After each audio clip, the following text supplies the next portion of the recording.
Now at 10, the Jasper County Jail sees the first graduates of its treatment program. Plus, a local juvenile office unveils new technology to help better track the teens in its custody. And Pitt State holds an open house for its newly renovated herbarium. The 4 states' most watched news starts now. Jasper County Sheriff is congratulating the first 3 inmate graduates from the county's jail treatment program. This is KOAM News at 10. The inmates either volunteered or were referred to the program as a court sanction. This is not the correct video. We can tell you that while in the program, participants were held to higher standards and were models for other inmates.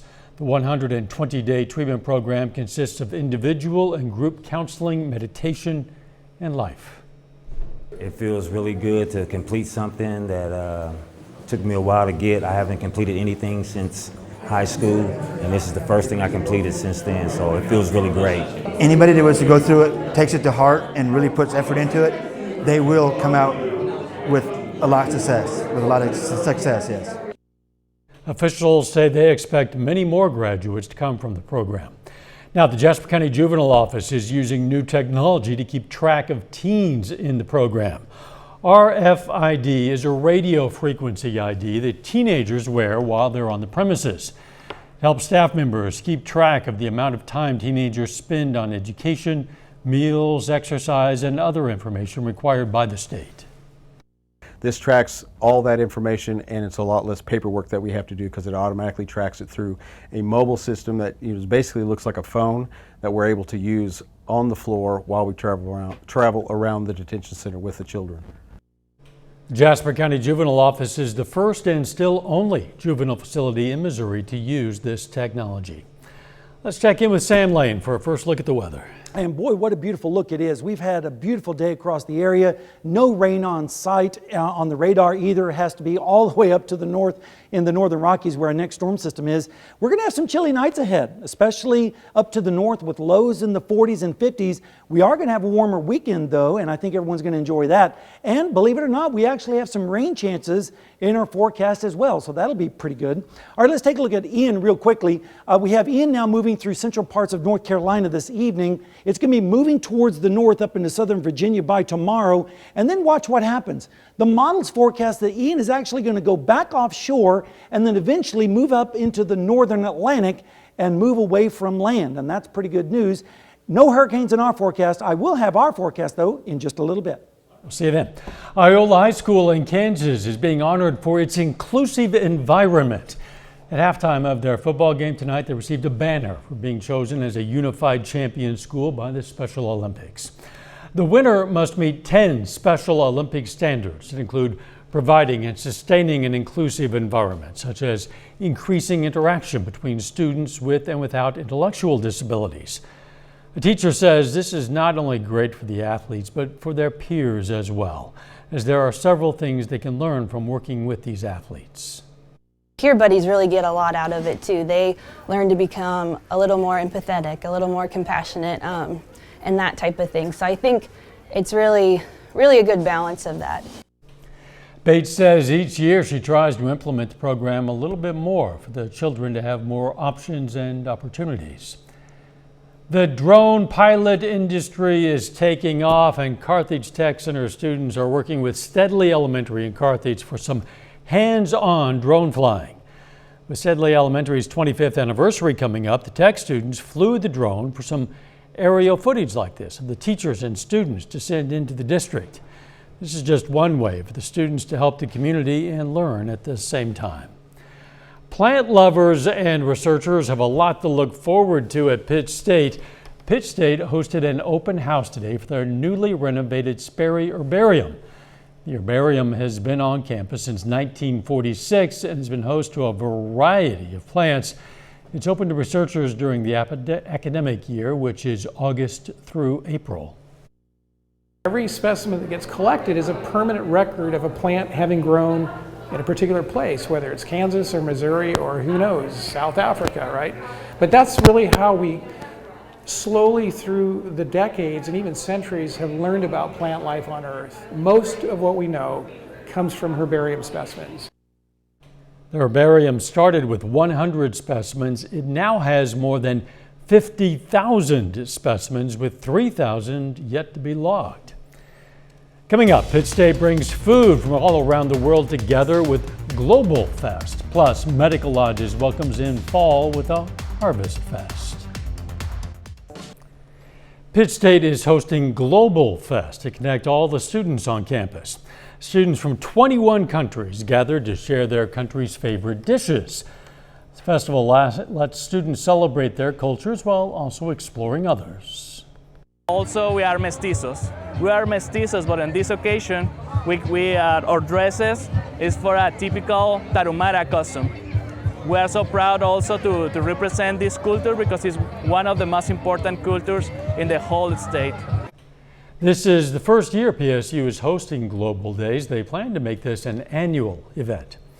Medical Lodges in Neosho, Missouri kicked off the fall season with their Harvest Fest. The Harvest Fest is a way to welcome in the fall with some fun and music. Folks also get the chance to ride on a wagon with Clydesdale horses.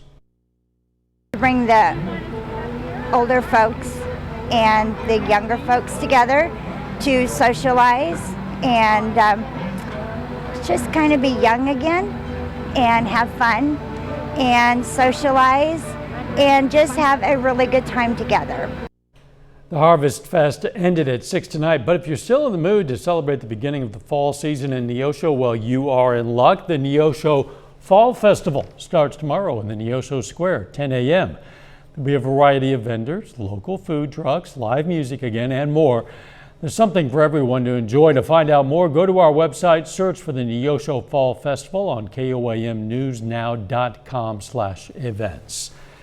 City of Parsons, Kansas today hosted a new event. They call it Fifth Friday. It's a chance for residents to come downtown and browse through vendors, get some food, and enjoy live music. We just wanted another reason to get people downtown. We wanted to get people together, give them something to do on a Friday night. The event is called Fifth Friday because today is the fifth Friday of the month. The city plans to have more Fifth Friday events anytime the calendar allows. Sam is going to be right back with the complete forecast. First, though, we take a moment to honor a local veteran.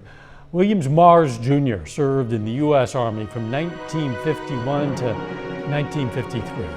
His hometown, Seneca, Missouri, and we are proud to salute Corporal William Maris Jr., our four-state hero.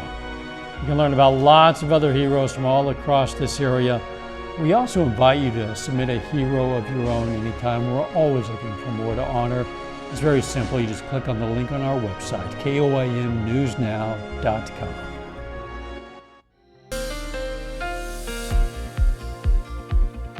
Well, friends, we are starting off the weekend right with temperatures very pleasant for this time of year and bright sunshine. I wish we had some rain, though, because that is a big problem as we've been facing a drought for quite some time. But right now this evening down in Seneca, Missouri at Indigo Sky Casino and Resort, pretty nice night, as well as most of the four-state area. Let's take a look at the almanac today. We did make it up to 79, but check out the low. We were 42 degrees this morning. 30 is the record. 93 is the record high, so we averaged out a little bit below normal as far as the high and low together, but on the highs we were above normal. And for this month, it's been that way pretty much all month long. We've had temperatures above normal for highs for 24 days, 5 below, 1 normal, and a record 3 record-setting highs last week. So when you average it all out, we ended up being the 12th hottest September on record here in Joplin, and that was mainly because of the high temperatures, but the morning lows have been kind of comfortable. All right, let's look at the drought tracker. I wish I didn't have to show this map, but it's been extreme and exceptional across our area for quite some time, so needless to say, we need the rainfall. How did we end up as rain on the July or the September? Well, 4/10. So that means we were the third driest September in Joplin history, and those are not the kind of records we like to set. Radar, of course, is all clear as it has been for quite some time. We have to go all the way up to the northern Rockies before the next storm system starts to show up across Idaho and Montana. That is going to move in our direction, but it's going to take its sweet time getting here. Temperatures this afternoon were very mild across the area, generally upper 70s to around 80 degrees. The Ville topped out at 80 degrees today, as well as the Howard. and 75 up in Garnett. Temperatures right now are very comfortable, mid-50s here in the metro area, 61 in Miami, 63 up the road in Chinook, and a little bit cooler off to the east this evening. Right now in Joplin, it's 56. It feels like 56, but look at the dew point. It's down there at 40, giving us a relative humidity of double nickel. All right, let's take a look at the lake levels. They've been down too, again, because of the lack of rainfall. So if you're heading out to the lakes, just be aware that they are below normal. Grand Lake is about 2 feet below normal. Beaver is about 3 feet below normal right now. Table Rock Lake in southern Missouri is about 5 feet below normal. But the Champion goes to Stockton Lake.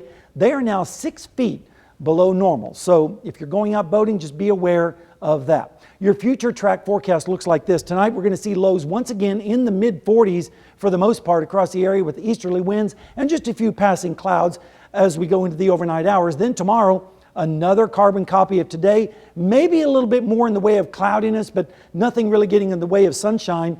A temperature around 77, 78, and a little bit warmer out to the west. And then as we go through Saturday night into Sunday morning, we're going to see lows once again in the 40s across our area. And then Sunday afternoon, temperatures again close to 80 degrees across the region. And if we take a look at Sunday night into Monday morning, we're going to see lows pretty much in the mid-50s across our area. The next 7 days looks pretty dry with temperatures in the 80s. We start to finally cool off Dow as we head towards Friday with only isolated chances of storms. Kind of liking these temps. We certainly need I more do too. rain. Yeah. Thanks, Dan. Hey, Sam and I are getting out of here now, so we can turn it over to Sports Director Jacob Leonard. Friday Night Football action straight ahead. You're watching 4-State Friday Night, brought to you by GN Bank, Labette Health, Procan, and the law offices of Stickland, Dryer, and Tinney. What's up, everybody? Welcome into Week 6 of 4-State Friday Night here on KOAM. I'm KOAM Sports Director Jacob Leonard. Now, we have a lot of big games across the area tonight, but we're going to start in southwest Missouri. The Carthage Tigers are at home tonight hosting Ozark. Now, Carthage is 4-1 in their first 5 games of the season. Their only loss was a 1-point loss to Nixa back in Week 3.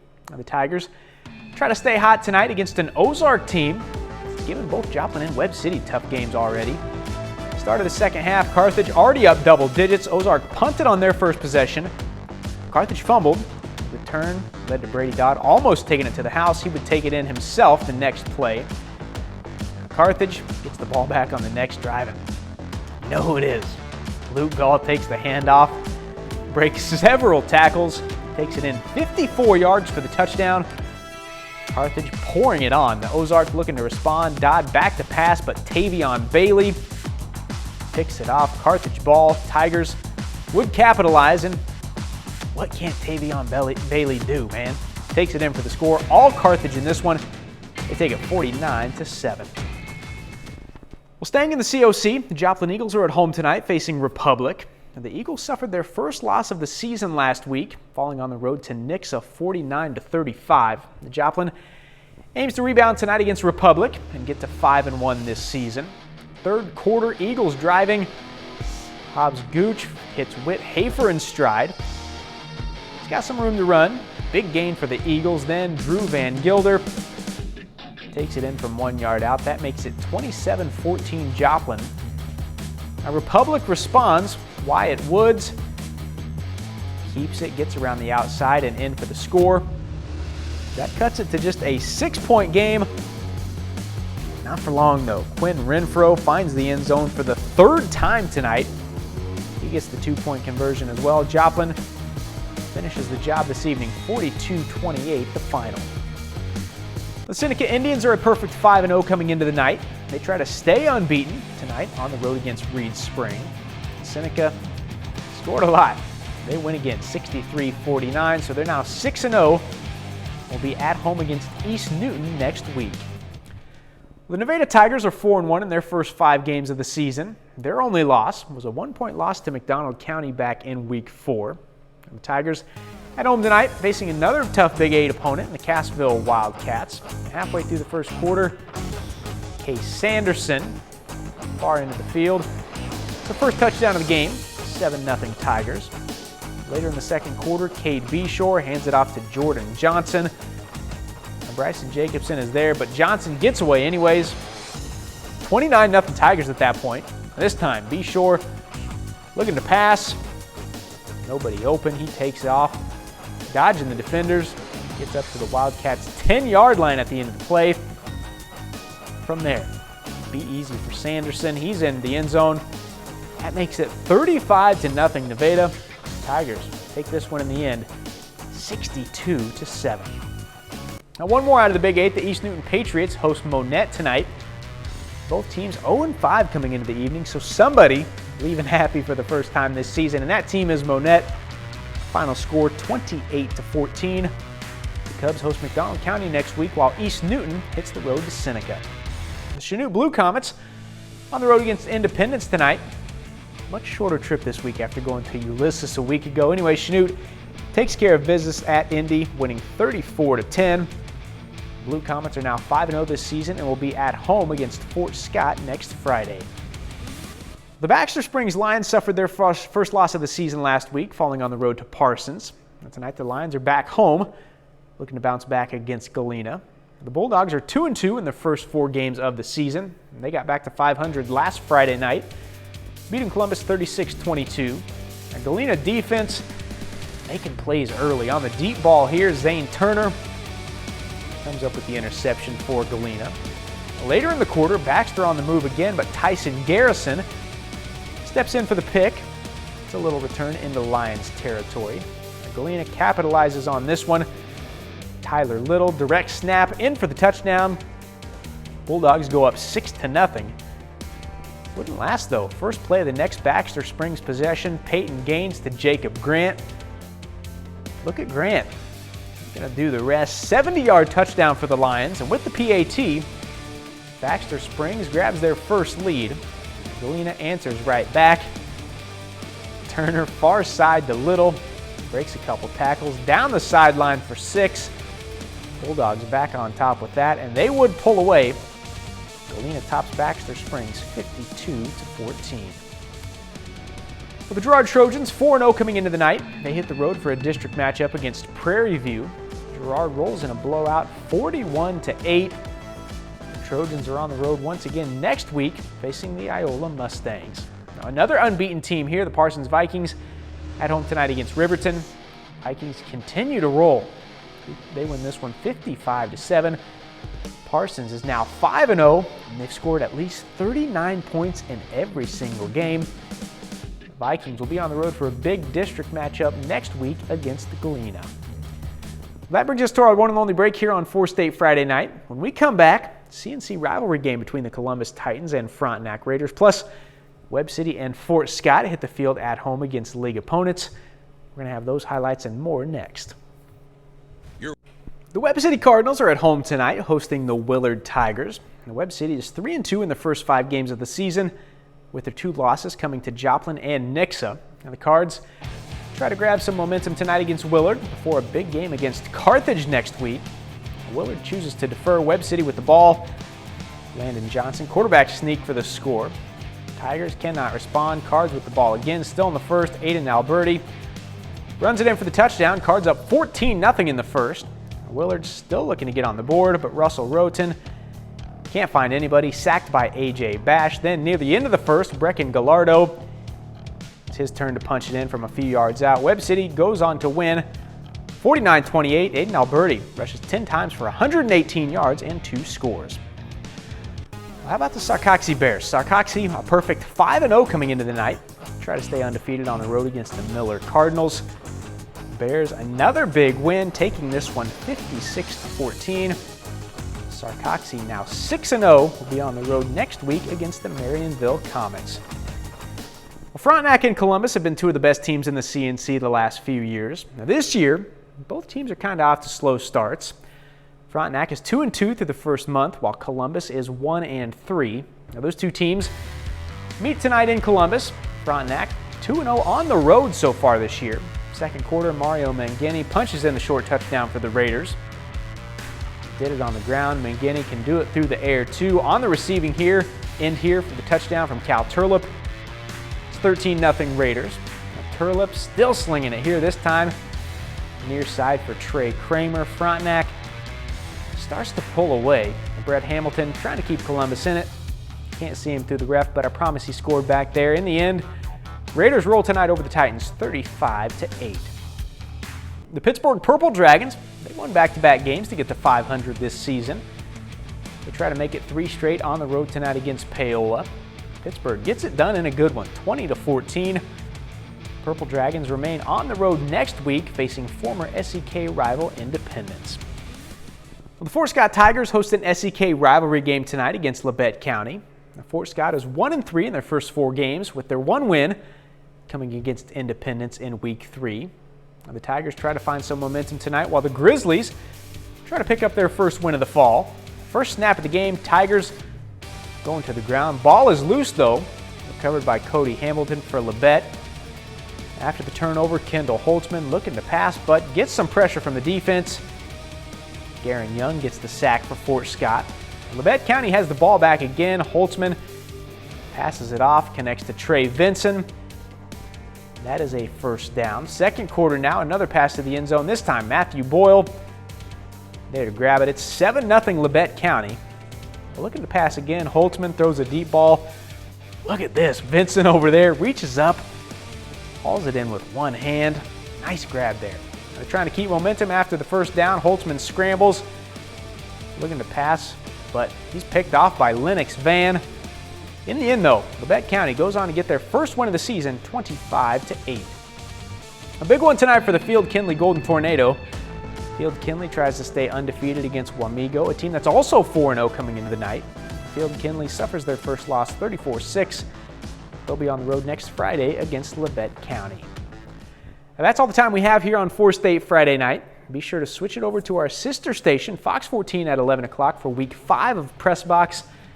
That's a 30-minute show, all football. Again, that's on Fox 14 at 11. We're going to have even more highlights and scores from all across the area. For now, though, we are out of time. Thanks for staying up with us. We'll see you right back here next week.